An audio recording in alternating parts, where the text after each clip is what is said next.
San Lucas capítulo 6. Quiero en esta tarde, hermanos, quiero tratar un tema muy importante en esta noche, ¿verdad? Algo que tiene que ver con la obra de Dios, con la obra que Dios hace en el corazón, lo que Dios puede hacer en la vida de una persona, de un hombre, de una mujer, cómo Dios puede transformar, ¿verdad? La vida, ¿verdad? De una persona. No importa, ¿verdad?, de dónde venga, cuál es su pasado, etcétera. Y quiero predicar este sermón, al cual he titulado De perdedores a ganadores. Somos ganadores en Cristo. ¿Cuántos dicen amén?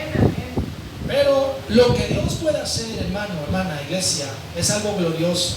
Cuando nosotros, ¿verdad?, nos ponemos en los propósitos de Dios, ¿verdad?, en las manos de Dios, Dios puede hacer cosas gloriosas. Y para eso vamos a ir al texto San Lucas capítulo 6, la elección de los 12 apóstoles. San Lucas 6, versículos 12 al 16. ¿Cuánto lo tienen en esta tarde? Dice así: en aquellos días él fue al monte a orar y pasó la noche orando a Dios. Y cuando era de día llamó a sus discípulos y escogió a 12 de ellos, los cuales también llamó apóstoles: a Simón, a quien también llamó Pedro, Andrés su hermano, Jacobo y Juan, Felipe y Bartolomé, Mateo, Tomás, Jacobo hijo de Alfeo, Simón llamado Celote, Judas hermano de Jacobo y Judas Iscariote, que llegó a ser el traidor.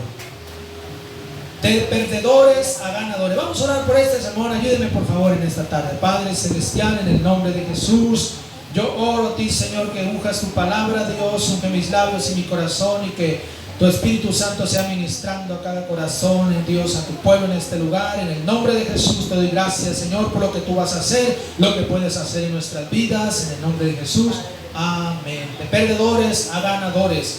Quiero hablar en primer lugar de la lista negra de la Biblia. Bueno, la Biblia, hermano, tiene una lista negra.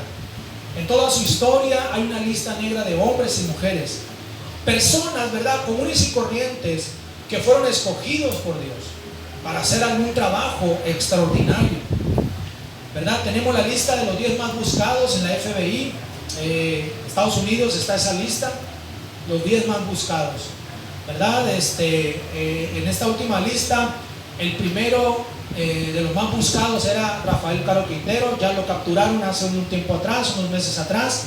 Así es que ya pusieron a otro ahí.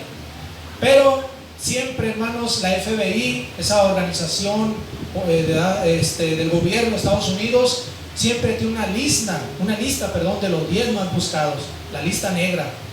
Bueno, la Biblia, hermano, también tiene una lista negra, ¿verdad? Nos da información de estas personas y su biografía, de cómo fueron transformados de hombres perdedores a hombres ganadores. Hay una lista ahí, y voy a hablar de 3 en este primer punto, de 3 personajes. De hecho, yo en la mañana, ¿verdad?, hablaba algunos detalles también de esto, pero hoy quiero hablar de estos 3 principales. El primero es Jacob. Jacob, hermano, compone esa lista. ¿Por qué? Porque si usted estudia la biografía de Jacob, usted se dará cuenta que Jacob no era, ¿verdad?, aquel hombre brillante, aquel hombre, ¿verdad?, que tenía esa honestidad. De hecho, el nombre Jacob significa el que suplanta, o sea, el suplantador, significa tranza, Jacob. Entonces, si estudiamos la vida de Jacob, nos damos cuenta que Jacob, amén, era un hombre, ¿verdad?, por decir así, de las personas quizás más que no se les podía mirar un futuro, personas, ¿verdad?, que estaban dentro de esa lista. Y ahí vemos en Génesis capítulo 28, vea conmigo Génesis 28. De hecho, este texto lo leí en la mañana. Vamos a leerlo, algunos versículos de ahí. Génesis 28, versículos 10 al 16. Dice estas palabras: salió pues Jacob de Beerseba y fue a Harán, y llegó a un cierto lugar y durmió allí, porque ya el sol se había puesto, y tomó de las piedras de aquel paraje y puso su cabecera y se acostó en aquel lugar y soñó, y aquí una escalera que estaba apoyada en tierra y su extremo tocaba en el cielo, y aquí ángeles de Dios que subían y que descendían por ella. Y aquí Jehová estaba en lo alto de ella, el cual dijo: yo soy Jehová, el Dios de Abraham tu padre, el Dios de Isaac. La tierra en que estás acostado te la daré a ti y a tu descendencia. Será tu descendencia como el polvo de la tierra, y te extenderás al occidente, al oriente, al norte y al sur, y todas las familias de la tierra serán benditas en ti y en tu simiente. He aquí yo estoy contigo y te guardaré por donde quiera que fueras, y volveré a traerte a esta tierra, porque no te dejaré hasta que haya hecho lo que te he dicho. Y despertó Jacob de su sueño y dijo: ciertamente Jehová está en este lugar y yo no lo sabía. Escúchame bien, yo en la mañana leí esta escritura y estamos viendo, hermano, que Jacob no tenía nada. Cuando él llega a ese lugar, dice que le da sueño. Él no trae nada, ni siquiera trae una cobija, ni siquiera trae una almohada. Él dice que agarra una piedra y se la pone de cabecera, y ahí menos se avienta, amén, ahí menos se acuesta en tierra, en lo raso, ¿verdad? El suelo es su cobija, el suelo es su cama, y el cielo es su cobija. Así que aquí está Jacob, iglesia, escúchame bien. Es interesante, ¿verdad? Como este hombre, amén, es llamado, Dios le da una promesa, Dios le dice lo que va a hacer con él. Y yo creo que Jacob estaba en esta lista negra. Jacob había sido marcado con un estigma de tranza, de suplantador, que estafaba a la gente. Era el estigma que Jacob traía en sus espaldas, ¿verdad? Él había funcionado de esa manera, y él está en esta lista negra, gloria al Señor. En segundo tenemos a Moisés. Moisés también está en esta lista. Para empezar, escúcheme bien, Moisés, hermano, siendo bebé, él tuvo que ser abandonado por sus padres. Si usted ha leído la historia en Éxodo, ¿verdad?, en los primeros capítulos, usted podrá mirar ahí que Moisés, siendo un niño, un bebé, sus padres lo abandonaron en el río Nilo, porque Faraón estaba asesinando a todos los niños hebreos menores de 2 años. Faraón los estaba asesinando porque los hebreos estaban multiplicando en la tierra de Egipto. Así es que él es abandonado en el río Nilo, en una barquilla ahí que hicieron, ¿verdad? Él es criado en el palacio de Faraón como si fuera un egipcio, cuando él llega a la edad de 40 años, la historia dice que Moisés se levanta contra un egipcio y lo mata, lo asesina. Y él sale huyendo, es un fugitivo de la justicia de Egipto, sale huyendo. Él estuvo viviendo en el monte, habitó, hermanos, otros 40 años como extranjero en Madián, luego se casa con Séfora. Pero escúchenme bien, Moisés, hermanos, no es aquel personaje, ¿verdad? Amén, con una vida intachable. Él trae un pasado, él trae una vida, ¿verdad?, arrastrando detrás de él. ¿Cuántos dicen amén?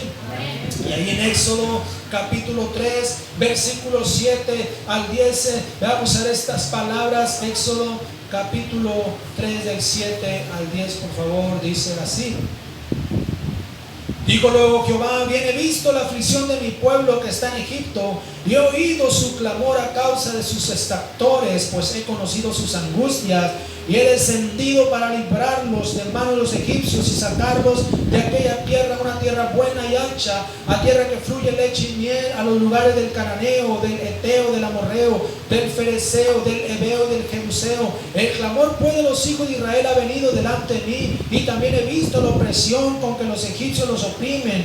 Luego le dice Dios a Moisés: ven por tanto ahora, y te enviaré a Faraón para que saques de Egipto a mi pueblo, los hijos de Israel. Escúcheme bien, aquí está Dios, hermanos, dándole una comisión a Moisés. ¿Cómo a Moisés? Si Moisés, amén, es un fugitivo, huyó de Egipto porque asesinó a un egipcio. Pero aquí está Dios diciéndole a Moisés: yo quiero que vayas y te conviertas en un libertador. Saques a mi pueblo de Egipto, de la esclavitud. Pero Moisés, hermanos, tiene un pasado. Amén. Y esto es algo interesante esta noche, la lista negra de la Biblia. En tercer lugar tenemos a David. ¿Quién era David esta noche? Hermano, David venía de una familia de 8 hermanos. La Biblia dice que él era el menor de todos. ¿Cuántos dicen amén? Y el trabajo de David era cuidar las ovejas de su padre Isaí. Era el pastor de las ovejas. Mientras él estaba allá en el monte cuidando las ovejas, porque era el menor y era quizás el que menos futuro tenían para él, sus hermanos entrenaban en la escuela militar de Saúl, del rey Saúl, aprendiendo a usar los escudos, la espada, la lanza, los arcos, etc. Pero David, el menor, estaba allá en el abandono, a su suerte, pastoreando las ovejas de su padre Isaí, sin ningún tipo de privilegio, quizás en la lista negra aún de su propio padre Isaí. Pero lo tremendo, hermanos, es que Dios pone los ojos en Isaí, en David. Dios lo escoge para algo grande. ¿Cuántos dicen amén? En 1 Samuel, capítulo 16, encontramos estas palabras. 1 Samuel 16, versículo de 3 al 13, vamos a leer.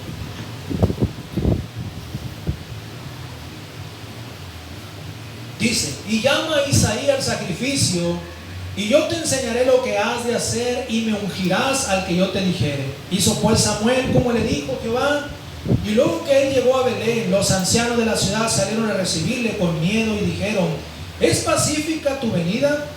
Él respondió: sí, vengo a ofrecer sacrificio a Jehová. Santificaos y venid conmigo al sacrificio. Y santificando él a Isaí a sus hijos, los llamó al sacrificio. Y aconteció que cuando ellos vinieron, él vio a Eliab y dijo: de cierto delante de Jehová está su ungido. Y Jehová respondió a Samuel: no mires a su parecer ni a lo grande de su estatura, porque yo lo desecho. Porque Jehová no mira lo que mira el hombre, pues el hombre mira lo que está delante de sus ojos, pero Jehová mira el corazón. Entonces llamó Isaí a Abinadab y lo hizo pasar delante de Samuel, el cual dijo: tampoco a este ha escogido Jehová. Hizo luego pasar Isaí a Sama, y él dijo: tampoco a este ha elegido Jehová. E hizo pasar Isaí 7 hijos suyos delante de Samuel, pero Samuel dijo a Isaí: Jehová no ha elegido a estos. Entonces dijo Samuel a Isaí: ¿son estos todos tus hijos? Y él respondió: queda aún el menor que apacienta las ovejas. Y dijo Samuel a Isaí: envía por él, porque no nos sentaremos a la mesa hasta que él venga aquí. Envió pues por él y le hizo entrar, y era rubio, hermoso de ojos y de buen parecer. Entonces Jehová dijo: levántate y úngelo, porque este es. Y Samuel tomó el cuerno del aceite y lo ungió en medio de sus hermanos, y desde aquel día en adelante el Espíritu de Jehová vino sobre David. Se levantó luego Samuel y se volvió a Ramá. Fíjese bien, al que menos pensaban, al que tenían allá en el abandono, en el olvido, a ese Dios estaba escogiendo para que fuera el próximo rey de Israel. ¿Cuánto dicen amén? Porque Dios, iglesia, tiene una lista negra. Pero lo que Dios puede hacer es algo glorioso esta tarde. Por eso quiero hablar en segundo lugar: hombres del vulgo y sin letras. ¿Por qué le pongo este nombre a este segundo punto? Porque así llamaron, así les dijeron los gobernantes y los líderes religiosos a los apóstoles en el libro de los Hechos. Esa es la expresión que ellos usaron, ese es el título que ellos les pusieron cuando miraron a Pedro, a Juan y a los otros apóstoles predicando. Ellos dijeron: estos hombres son hombres del vulgo y sin letra. O sea, estos hombres no tienen estudios, son iletrados. ¿Y cómo pueden hacer esas cosas? ¿De dónde pueden hacer todo eso? Hechos, capítulo 4, versículo 13, vean conmigo. Hechos 4:13. Dice: entonces, viendo el denuedo de Pedro y de Juan, y sabiendo que eran hombres sin letras y del vulgo, se maravillaban y les reconocían que habían estado con Jesús. Tremendo. Pedro y Juan, ellos sabían, los religiosos y los gobernantes, que Pedro y Juan, no habían ido a estudiar a un colegio, no salieron de los colegios o de las escuelas de los fariseos. No, hermanos, acuérdense que Pedro y Juan eran pescadores cuando Jesús los llamó al ministerio. Ahora, el comentarista Adam Clark dice de este texto: personas sin literatura, no educables ni dadas a las actividades literarias, e ignorantes, burdas, personas de la vida privada, educadas solo en sus ocupaciones. No significa ignorancia en la acepción común del término.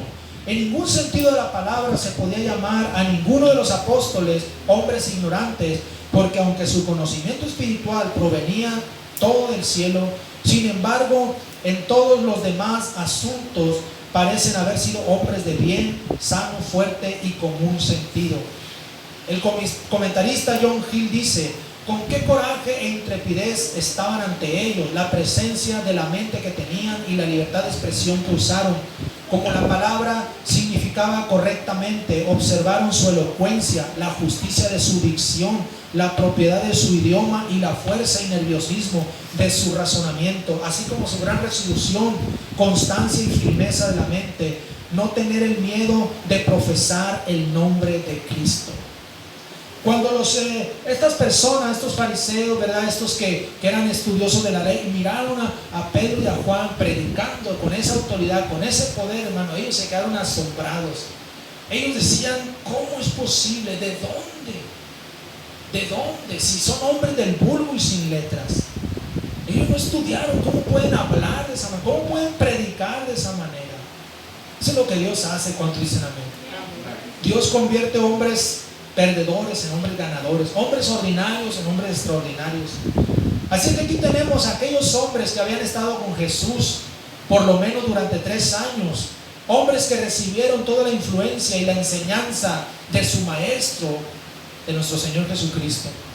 Escuchemos las palabras de Pablo en 1 Corintios capítulo 1 versículos 25 al 29. 1 Corintios 1 25 al 29 dice: porque lo insensato de Dios es más sabio que los hombres, y lo débil de Dios es más fuerte que los hombres. Pues mirad, hermano, vuestra vocación, que no sois muchos sabios según la carne, ni muchos poderosos, ni muchos nobles, sino que lo necio del mundo escogió Dios para avergonzar a los sabios, y lo débil del mundo escogió Dios para avergonzar a lo fuerte, y lo vil del mundo y lo menospreciado escogió Dios, y lo que no es, para deshacer lo que es, a fin de que nadie se jacte en su presencia. Aquí está el apóstol Pablo, hermanos, hablándonos de que Dios Dios escoge lo vil. Dios escoge, ¿verdad?, personas comunes como usted y como yo para cosas grandes, para grandes cosas, para grandes logros. Dios lo hace. Dios lo puede hacer con cualquiera de nosotros. ¿Cuántos dicen amén? Dios escogiendo lo peor del mundo, tomando de la lista negra para convertirlos en hombres poderosos, en mujeres virtuosas. Aleluya. Muchas veces los llamados por Dios no somos preparados intelectualmente, aunque no descartamos, ¿verdad?, que gente preparada se salva en nuestras iglesias. Llegan licenciados, llegan ingenieros, llegan arquitectos, llegan a maestros, ¿verdad?, llegan abogados a la iglesia. Eso está bien, no descartamos eso. Pero, hermanos, qué tremendo ver que la Biblia, hermano, está llena de personas que el Señor rescató, personas que estaban en la lista negra, personas, ¿verdad?, aleluya, que no tenían mucho futuro, pero que Dios empezó a trabajar en sus vidas y los convirtió en personas, amén, que hicieron grandes milagros esta noche. Lo vil, dice Pablo, lo vil, lo menospreciado, gente del vulgo, gente iletrada en esta noche. Oh, hermano, esto me hace pensar en algunos, ¿verdad?, pastores que tenemos en nuestro compañerismo, ¿verdad? Y lo digo con todo respeto, pero hay pastores, hermano, que ni siquiera terminaron la primaria. Uno de ellos es mi suegro, precisamente. Y qué tremendo, él no sabía leer ni escribir cuando Dios lo salvó. Pero hasta dónde lo llevó Dios, hermanos, ha pastoreado varias iglesias, amén. Dios ha salvado gente a través de su ministerio, y gente preparada también, aleluya. Y puedo mencionarle otros pastores más, amén, que no tuvieron estudios, amén. Muchos el Señor los sacó de la cárcel, los sacó, amén, de los barrios, ¿verdad?, del narcotráfico. El misionero que está en Panamá, hermano Lauro López, él fue pistolero ahí en Culiacán, estuvo en el narcotráfico metido, se aventó como 10 años en la cárcel ahí en Culiacán. Imagínense, es un misionero allá en Panamá, está ganando almas. Eso es algo tremendo cuando dicen amén. Eso es lo que Dios hace esta noche. Aleluya. Que Dios nos ayude, gloria al Señor. Porque eso es lo que Dios hace. Por eso quiero hablar en tercer lugar de perdedores a ganadores. Nuestro texto habla de cuando Jesús eligió a sus 12 apóstoles, ¿verdad? Vamos a leer una vez más San Lucas capítulo 6 versículo 12 al 16. Dice: en aquellos días él fue al monte a orar y pasó la noche orando a Dios, y cuando era de día llamó a sus discípulos y escogió a 12 de ellos, a los cuales también llamó apóstoles: a Simón, a quien también llamó Pedro, Andrés su hermano, Jacobo y Juan, Felipe y Bartolomé, Mateo, Tomás, Jacobo hijo de Alfeo, Simón llamado Celote, Judas hermano de Jacobo y Judas Iscariote, que llegó a ser el traidor. Estos 12 apóstoles, hermanos, entre ellos había pescadores, había agricultores, un celote, un cobrador de impuestos, etc. Si ponemos a Simón, a un Andrés, a un Juan, a un Jacobo en la balanza, ¿qué posibilidad hay de que estos 4 pescadores se conviertan en poderosos líderes de la iglesia primitiva? Estos 4 discípulos no eran pescadores, pero ellos se convirtieron en los líderes de la iglesia de Jerusalén, la iglesia primitiva. Humanamente es imposible. ¿Cuántos dicen amén? Pero aquí es donde entra el poder del Espíritu Santo. Lo que el Espíritu Santo puede hacer con un perdedor, ¿verdad? Con una persona ordinaria. Ahorita, bueno, vamos a hablar de la policía, ahorita lo que vamos a hacer. Vamos a hacer de aquí cerca. Entonces, por el poder del Espíritu Santo, hermano, ¿verdad? El poder del Espíritu Santo es lo que puede hacer la diferencia en esta tarde. Porque vemos ahí, hermanos, en el libro de los Hechos capítulo 1 versículo 8, escuchemos lo que Jesús le dijo a sus discípulos antes de ascender al cielo, ¿verdad? Hechos 1:8 dice estas palabras: pero recibiréis poder cuando haya venido sobre vosotros el Espíritu Santo, y me seréis testigos en Jerusalén, en toda Judea, en Samaria y hasta lo último de la tierra. Jesús dice, hermanos, que el Espíritu Santo es el que va a darle poder, va a transformar la vida de una persona, ¿verdad? Escúchame bien, la noche en que Jesús fue arrestado, todos sus discípulos huyeron atemorizados. Pedro lo negó, ¿se acuerdan? Pedro negó a Jesús. Ellos eran personas, hermanos, comunes y corrientes como nosotros. Ellos tenían miedo, ellos tenían temor. Pero escúcheme bien, véanlo ustedes conmigo lo que sucedió en el capítulo 2 de los Hechos. Vamos a leer ahí Hechos 2, versículos 14 al 18. Después de la venida del Espíritu Santo, vea, dice el versículo 14 de Hechos 2: entonces Pedro, poniéndose en pie con los 11, alzó la voz y les habló diciendo: varones judíos y todos los que habitáis en Jerusalén, esto sea notorio y oíd mis palabras, porque estos no están ebrios como vosotros suponéis, puesto que es la hora tercera del día. Mas esto es lo dicho por el profeta Joel: y en los postreros días, dice Dios, derramaré de mi espíritu sobre toda carne, y vuestros hijos y vuestras hijas profetizarán, y vuestros jóvenes verán visiones, y vuestros ancianos soñarán sueños, y de cierto sobre mis siervos y sobre mis siervas en aquellos días derramaré de mi espíritu, y profetizarán. Aquí está el apóstol Pedro, hermanos, aquel hombre que había negado a Jesús, aquel hombre que huyó cuando Jesús fue arrestado en el Getsemaní. Aquí está, se pone de pie y empieza a predicar a toda la gente. No le importa, amén, si lo van a matar, pero él está predicando. Ya no es el mismo Pedro, ha sido transformado esta noche. Y vemos ahí mismo Hechos 2, versículos 37 al 41. Dice: al oír esto, se compungieron de corazón y dijeron a Pedro y a los otros apóstoles: varones hermanos, ¿qué haremos? Pedro le dijo: arrepiéntanse y bautícense cada uno de vosotros en el nombre de Jesucristo para perdón de los pecados, y recibirán recibirán el don del Espíritu Santo, porque para vosotros es la promesa y para vuestros hijos y para todos los que están lejos, para cuantos el Señor nuestro Dios llamare. Y con otras muchas palabras testificaba y les exhortaba diciendo: sed salvos de esta perversa generación. Así que los que recibieron su palabra fueron bautizados, y se añadieron aquel día como 3,000 personas.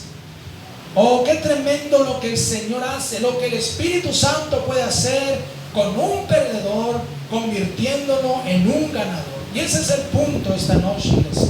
Ese es el punto, que Dios, amén, cuando el Espíritu Santo, amén, llega y toca el corazón de una persona, no importa, amén, si esa persona, verdad, es una persona común y ordinaria. Dios puede, aleluya, hacer que esa persona se convierta en un valiente, en un hombre, una mujer, amén, en fuego para Dios en esta noche. Y eso es lo que Dios quiere hacer en nuestras vidas. ¿Cuántos dicen amén? Aleluya. Oh, qué tremendo, gloria al Señor. Algo del cielo sucedió en la vida de estos hombres, que hasta entonces estaban escondidos y con miedo. No era algo humano, era el Espíritu Santo el que había hecho la diferencia en sus vidas. Porque hasta ese momento, hermanos, hasta antes del Pentecostés, dice la historia que ellos estaban encerrados en el aposento alto. Ellos no salieron porque ellos no estaban preparados para salir a predicar a un mundo hostil que era enemigo de Jesús, enemigo del cristianismo. Pero cuando ellos fueron llenos del Espíritu Santo, ellos salieron de las 4 paredes y se esparcieron por todo el mundo y empezaron a abrir iglesias, a predicar el Evangelio, y empezó a salvarse por miles y por miles. Eso es lo que Dios hace esta noche. Entonces, iglesia, el Espíritu Santo puede hacer la diferencia en su vida. La diferencia para hablar de Cristo, para testificar públicamente, para servir a Dios, la hace el Espíritu Santo esta noche. Y Dios lo quiere hacer en su vida. Dios lo quiere hacer en su vida. Si usted quizás todavía tiene temor, ¿verdad? Quizás usted todavía, amén, usted dice: es que no estoy preparado, no estoy preparada. Hermano, esa preparación la va a dar el Espíritu Santo. Amén. Porque nadie estamos preparados, pero es el Espíritu Santo el que nos toca y nos llena. Cuando yo me salvé, escúcheme bien, yo me salvé, hermanos, y como a los 3 meses, ¿verdad? Más o menos, yo era un joven de 17 años. A los 3 meses yo recuerdo que un hermano me dijo: hermano, ¿se anima a predicar en un camión urbano? Pues era la primera vez para mí, hermano, la verdad tenía miedito, ¿verdad? Pero yo le dije: pues nos aventamos. Bueno, en el primero, y nos pusimos en la parada, el primer camión nos subimos, y el hermano, nos subimos al camión, y el hermano se levanta y empieza a predicar en el camión. Iba lleno el camión, un camión así como los Calafia, así grande, iba lleno. El hermano empezó a predicar, y luego me dice: va a escuchar un testimonio de un joven que Dios cambió. Y me dice: hermano, avéntese. Y me paro, hermano, en el camión, empiezo a dar mi testimonio en el camión, lleno de gente. Pero de ahí nadie me paró. De ahí, hermanos, empecé yo me llegué a levantar solo en los camiones en Mazatlán a predicar. Me levantaba, mi hermano venía al trabajo y me ponía a predicar ahí en el camión. Había choferes que nos la hacían de cansada, amén, le subían a la música, y inclusive en una ocasión un chofer le subió